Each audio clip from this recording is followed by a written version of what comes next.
पाठ 11 राष्ट्र की मर्यादा। एकांकी।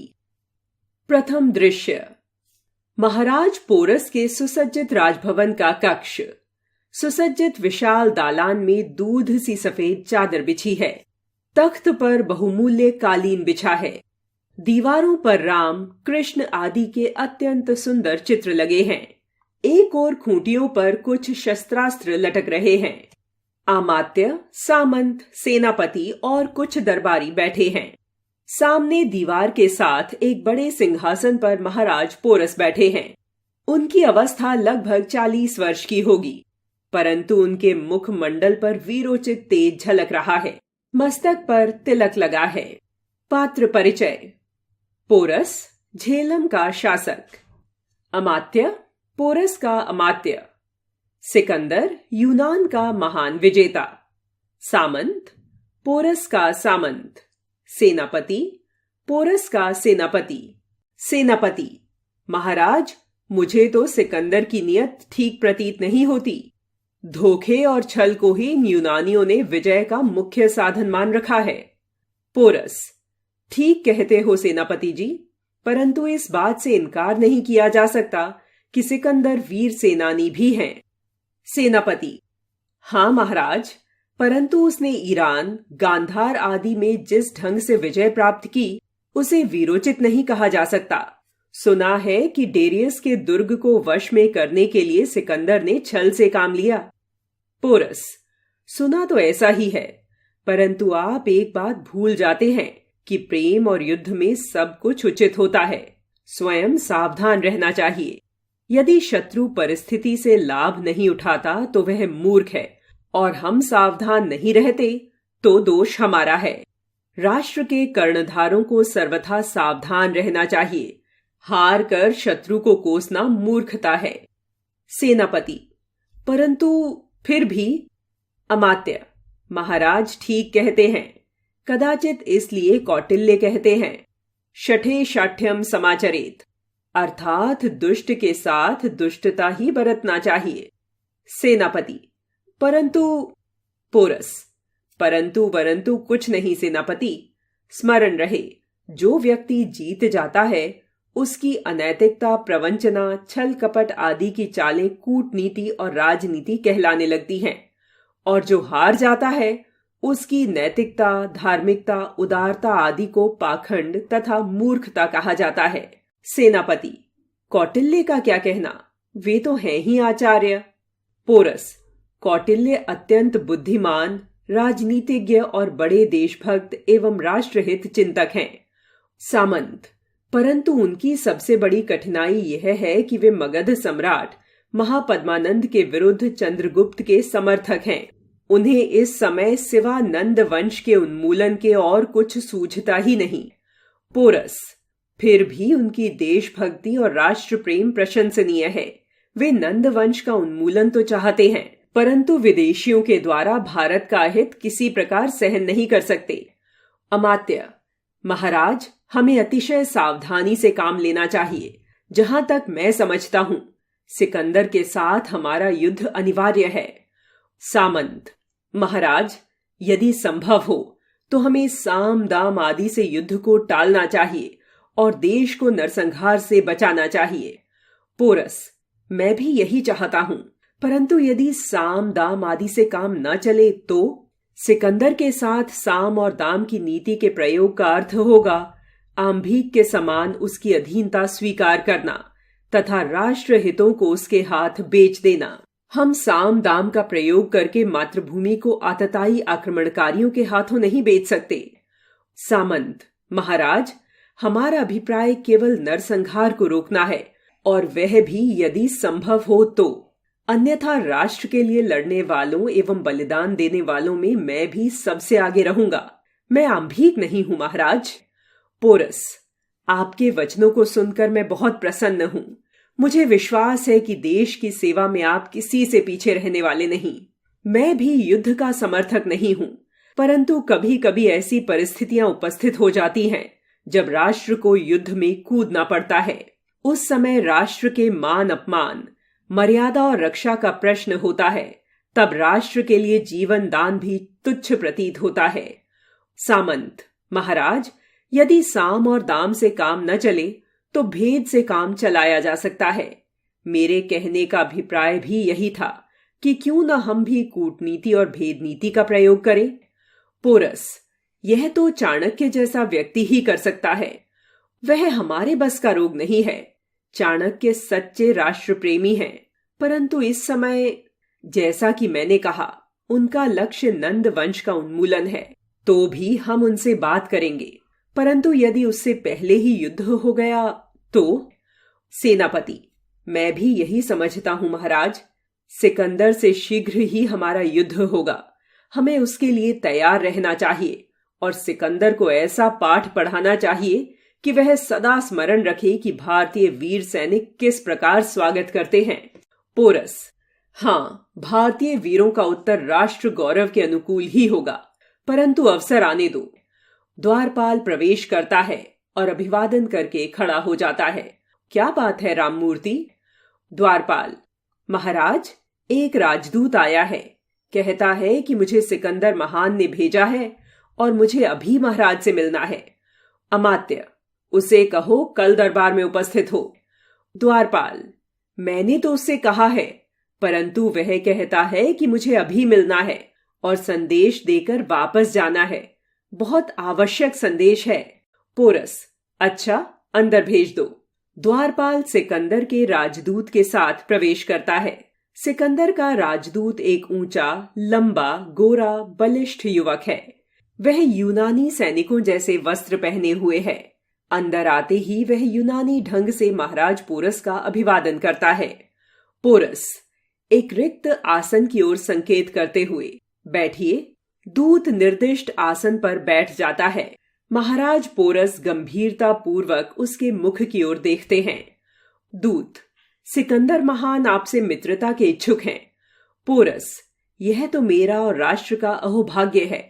जिसे सिकंदर महान जैसा मित्र मिले, उसे और क्या चाहिए। दूत, इसलिए उन्होंने मुझे सेवा में भेजा है। उनका आग्रह है कि आप उनकी मित्रता के हाथ को स्वीकार करें, उससे पीछे हटने के लिए बाध्य न करें। पोरस, तो इसे विजेता सिकंदर की मित्रता का आग्रह माना जाए या उनका राजसी आदेश? दूत, यह आपकी इच्छा पर निर्भर है। पोरस दूत के मुख को देखते हुए, हम विजेता सिकंदर के आभारी हैं, परंतु मित्रता तो प्रेम के आदान प्रदान से होती है, आग्रह या आदेश? दूत, परंतु मैं आपको सुझाव दूंगा कि उनकी मित्रता को स्वीकार करें, चाहे जैसे। पोरस नम्र परंतु दृढ़ शब्दों में, आप अपना सुझाव न दीजिए, अपने स्वामी का कहिए। दूत, वही तो कह रहा हूं। पोरस, अच्छा, यह कहिए कि आपके स्वामी इस मित्रता के उपलक्ष्य में हमसे क्या आशा रखते हैं? दूत, कुछ अधिक नहीं, वे केवल यह चाहते हैं कि आप उन्हें आगे बढ़ने में मार्ग दे दें। वे भारत विजय के लिए यहां आए हैं और इसलिए मगध साम्राज्य पर आक्रमण करके उसे जीतना और भारतवर्ष को अपने अधीन करना चाहते हैं। इससे आप महान विजेता सिकंदर के विश्वसनीय मित्र तथा विशेष कृपा पात्र बन जाएंगे। पोरस, दूत, उनके दरबार में आपको सम्मानित स्थान प्राप्त होगा। पोरस, और यदि हम आपके स्वामी की मित्रता को अस्वीकार करें तो? दूत आश्चर्य से महाराज की ओर देखता हुआ, ऐसा नहीं हो सकता। पोरस, क्यों नहीं हो सकता? दूत, तो आपको सिकंदर महान का कोप भाजन बनना पड़ेगा। आप उनकी शक्ति को नहीं जानते। उसने संसार के कितने ही बड़े बड़े राज्यों को नष्ट कर दिया है। वही दशा आपके राज्य की भी होगी। पोरस, तो आप हमारी ओर से अपने विजेता स्वामी से कह दें कि हमें उनकी मित्रता की शर्त स्वीकार नहीं है। हम देश के साथ द्रोह नहीं कर सकते। मातृभूमि भारत को विदेशियों से पददलित होते हुए नहीं देख सकते। अपने राष्ट्र को और ऋषियों और देवताओं की भूमि को धोखा नहीं दे सकते। हम उनकी भूख शांत नहीं कर सकते। दूत विस्मित मुद्रा में, भूख? पोरस, हां, उसकी लूट मार की भूख, अधिकाधिक स्वर्ण तथा मणिमाणिक्य पाने की भूख। दूत गंभीरता से, तो आप महान विजेता सिकंदर को चुनौती दे रहे हैं? हां, युद्ध के लिए तैयार हो जाइए। पोरस, देखिए, चुनौती हमारी ओर से नहीं है, वह आपके स्वामी की ओर से है। हाँ, युद्ध हमें स्वीकार है, हम राजद्रोही नहीं बन सकते। अमात्य को पास बुलाकर उसके कान में कुछ कहते हैं। अमात्य संकेत पाकर जाता है। दूत, अच्छा तो मैं चलता हूं। पोरस, अभी थोड़ा रुकिए, मध्याह्न काल हो गया है, भोजन का समय है। भारतीय अतिथि को भूखा नहीं भेजते। दूत, आभारी हूं। महाराज पोरस का संकेत पाकर सभी उठते हैं। द्वितीय दृश्य। समय मध्याह्न। स्थान महाराज पोरस की पाकशाला। महाराज पोरस, सिकंदर का राजदूत, अमात्य, सेनापति तथा अन्य सामंत यथास्थान बैठे हैं। नौकर सबके सामने थालियां परोस रहा है। महाराज के सम्मुख सोने की थाली रखी जाती है और सोने की वैसी ही थाली राजदूत के सामने, जो महाराज के पास ही दाईं ओर बैठा है, रखी जाती है। शेष सभी के सामने चांदी की थालियां रखी हैं। परोसने वाले नौकर राजदूत को छोड़कर सबकी थालियों में विविध प्रकार के व्यंजन एवं पूरियां रखते हैं। पोरस, इनके लिए भी लाओ। महाराज राजदूत की थाली की ओर संकेत करते हैं। नौकर एक चमकती हुई रोटी लाकर राजदूत की थाली में रख देता है। रोटी स्वर्ण की बनी हुई है और उसमें हीरे जड़े हैं। सभी देखकर चकित होते हैं। राजदूत हतप्रभ रह जाता है। पोरस, खाना आरंभ करते हुए, भोजन आरंभ कीजिए। सभी खाना आरंभ करते हैं। राजदूत स्तंभित सा होकर कुछ क्षणों तक अपने सामने सोने की थाली में रखी हुई सोने और हीरों से बनाई गई रोटियों की ओर देखता है। दूत कुपित मुद्रा में, महाराज पोरस, यह क्या आप जानते हैं कि आप किसका उपहास कर रहे हैं? पोरस, आपको कैसे भ्रम हो गया कि मैं किसी का उपहास कर रहा हूं? दूत कुपित, यह उपहास नहीं तो क्या है? आप स्वयं तो भोजन कर रहे हैं और मेरे सामने सोने की रोटी बनाकर रख दी है। यह उपहास नहीं, अपमान भी है। क्या आप जानते हैं कि आप किसका उपहास और अपमान कर रहे हैं? पोरस, मैं किसी का भी अपमान नहीं कर रहा, सिकंदर महान। आपको भ्रम हुआ है।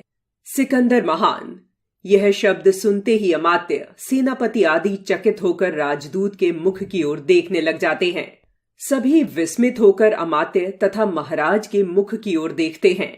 मैं यह अच्छी तरह जानता हूं कि आप कौन हैं। आप स्वयं ही दूत हैं। मैं उसी समय वस्तु स्थिति को समझ गया था और जान गया था कि आप कौन हैं। मुझे आपका अपमान अथवा उपहास करना तनिक भी अभीष्ट नहीं। मैंने सोने की रोटी आपके वास्ते इसलिए बनवाई कि कदाचित इससे आपकी भूख शांत हो सके, क्योंकि यह सोने और मणियों की भूख ही आपको मकदूनिया से यहां तक खींच कर लाई है। सिकंदर ऐसी बातें सुनने का आदी नहीं है, परंतु आप जो चाहें कह सकते हैं, क्योंकि मेरी योजना असफल रही है और अब मैं आपका बंदी हूं। पोरस, मैं ठीक ही कह रहा हूं। इस सोने की रोटी और मणियों की भूख ने आपको अस्थिर कर रखा है और आप विदेशों में मारे मारे फिर रहे हैं तथा लूट मार कर रहे हैं। अन्यथा आप अपने घर में शांति से शासन कर सकते हैं। आपकी भूख व्यर्थ और अनुचित है। आप यह सब अनुभव कर रहे हैं। भूख मिटती है अन्न की रोटी से, न कि सोने और मणियों की रोटी से। मैं भी यही आपको और आध्यात्मिक शिक्षा भी यही सिखाती है। और मरते समय यह सोना, मणि माणिक्य तथा विशाल साम्राज्य यहीं पीछे रह जाएंगे। कुछ भी साथ नहीं जाएंगे केवल आपके शुभ और अशुभ कर्म। भारतीय आचार्य इन बातों की सबसे पहले शिक्षा देते हैं और शासकों को संतोष का पाठ पढ़ाते हैं। सिकंदर, पोरस, अब आप भी हमारी तरह स्वादिष्ट भोजन करेंगे। नौकर को संकेत करते हैं, जो तुरंत भोजन का एक बड़ा थाल लाकर सिकंदर के सामने रख देता है। आप कुछ और सोचकर आए थे, परंतु ईश्वर की इच्छा से कुछ और हो गया है। आप सचमुच अब मेरे बंदी हैं और मैं आपसे जैसा व्यवहार चाहूं कर सकता हूं। ठीक है ना? सिकंदर, इसमें अब कहने सुनने की बात ही क्या है? पोरस, परंतु मैं आपको बंदी नहीं समझता। आप तो राजदूत हैं ना? अट्टहास करते हैं। आप राजदूत बनकर मेरे पास आए हैं वहां मैंने आपसे अपने राष्ट्र के गौरव और सम्मान की बात कही थी और आपसे निवेदन किया था कि हम अपने देश के साथ द्रोह नहीं कर सकते। आपकी युद्ध की चुनौती को हम स्वीकार करते हैं। अब आप हमारी राष्ट्र मर्यादा भी देखेंगे। हम अतिथि राजदूत को यथासंभव बंदी नहीं बनाते और न ही उसका वध करते हैं, इसलिए आप स्वतंत्र हैं। सिकंदर आश्चर्य से महाराज पोरस की ओर देखता है। हाँ, मैं ठीक कह रहा हूं। उल्टे अब हमारी सीमाओं के अंदर आपकी सुरक्षा का भार हमारे ऊपर पड़ गया है। सेनापति से, सेनापति, भोजन के पश्चात हमारे अतिथि विजेता सिकंदर को सुरक्षित इनके शिविर तक पहुंचा देना। सिकंदर, ईश्वर ने यदि मुझे भी अवसर दिया तो मैं आपके व्यवहार के अनुकूल आचरण करना चाहूंगा। पोरस, ईश्वर सबको सद्बुद्धि